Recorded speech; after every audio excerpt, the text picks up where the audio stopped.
ito ay rated SPG. Striktong patnubay at gabay ng magulang ang kailangan. Maaaring may masiselang tema, lengguwahe, karahasan, sexual, horror o droga na hindi angkop sa mga bata.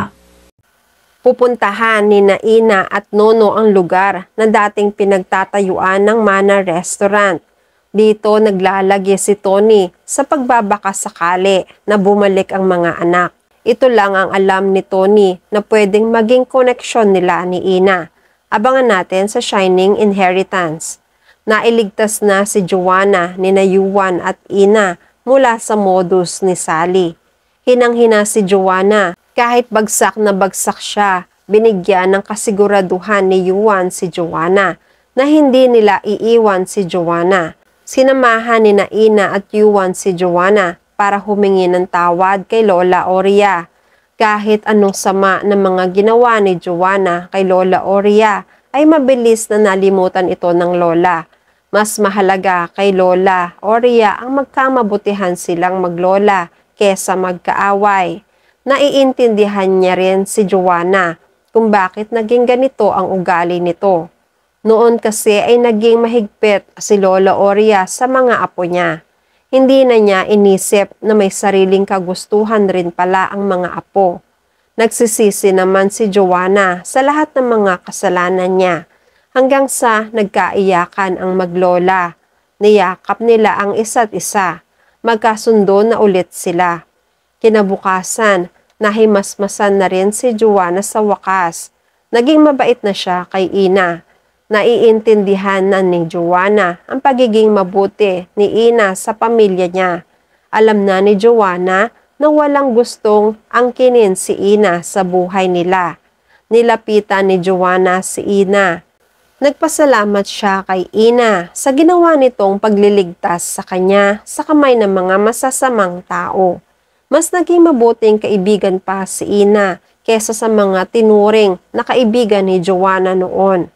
Nahihiya si Joanna kay Ina dahil sa dami ng mga kasalanan niya kay Ina ay nagawa pa nitong ipagtanggol siya sa mga masasamang tao.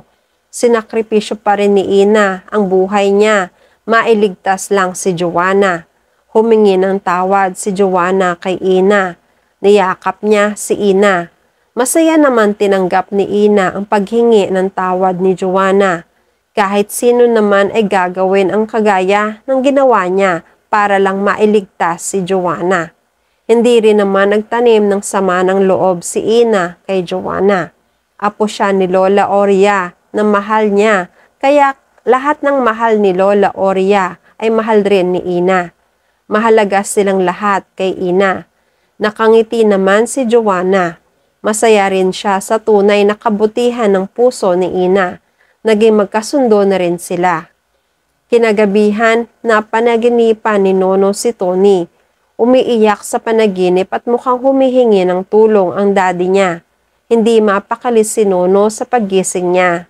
Hinanap niya agad ang ate niya kinaumagahan.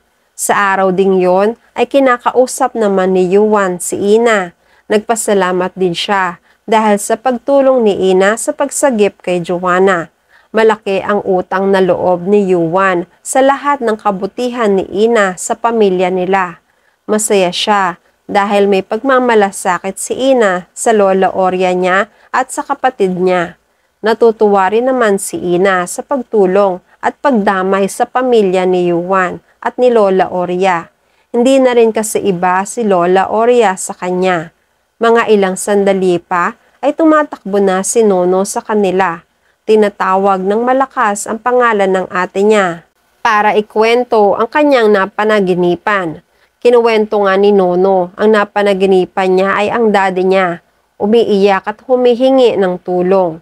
Nabigla si Ina.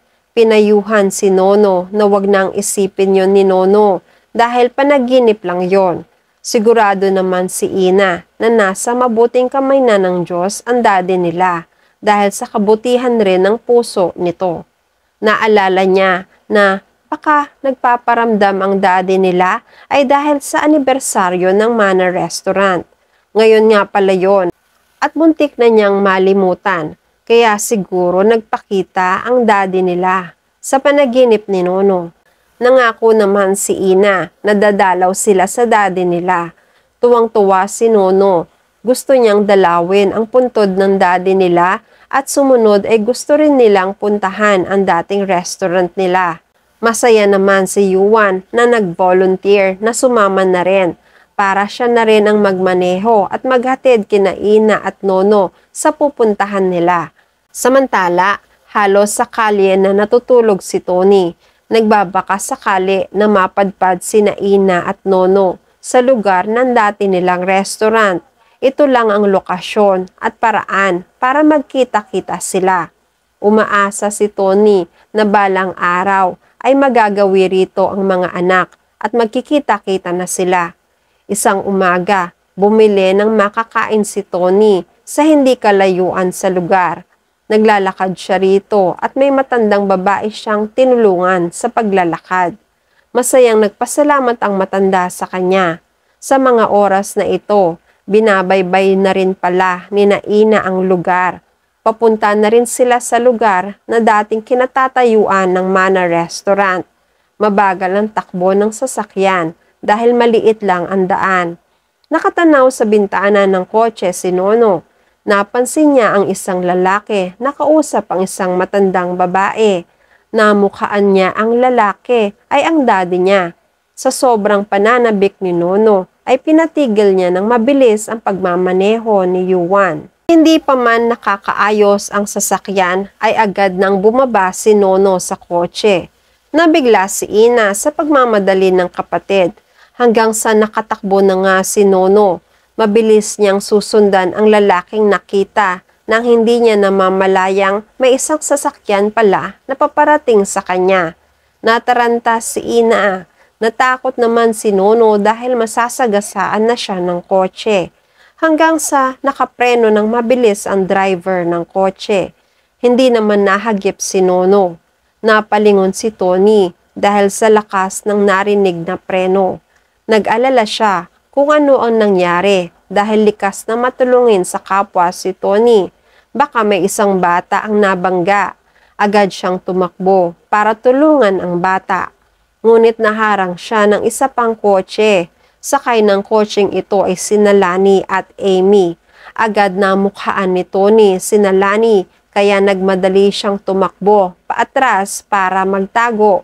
Hindi sila nagkita ni Nono. Samantala, nagmadali naman si Ina na puntahan si Nono para alalayan. Mabuti na lang at ligtas si Nono.